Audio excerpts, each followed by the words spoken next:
Pemirsa, ekonomi Tiongkok yang melambat serta sektor properti yang hampir mati, di mana pemerintah Tiongkok akhirnya membentuk upaya baru untuk menggerakkan ekonominya.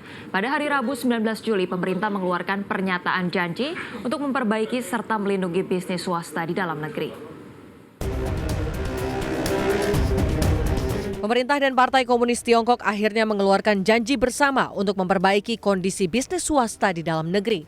Upaya ini seakan memberi sinyal bahwa Beijing berusaha meningkatkan kepercayaan perusahaan sekaligus untuk mendorong pertumbuhan ekonomi yang terancam deflasi.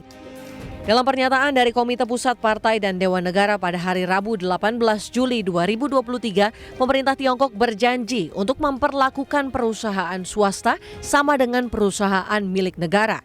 Pemerintah menyepakati 11 poin rencana yang bertujuan untuk menstimulus belanja masyarakat.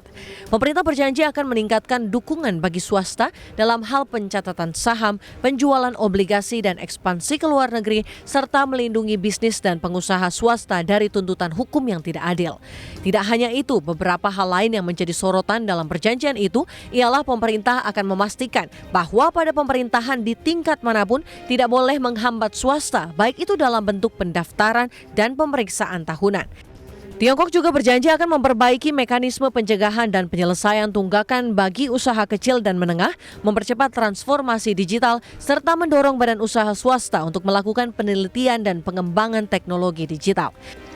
Menyusul pernyataan ini, saham perusahaan Tiongkok di Bursa New York menguat pada Rabu dengan indeks Nasdaq Golden Dragon China naik sebanyak 2,9%. Ini menjadi kenaikan pertama dalam 4 sesi.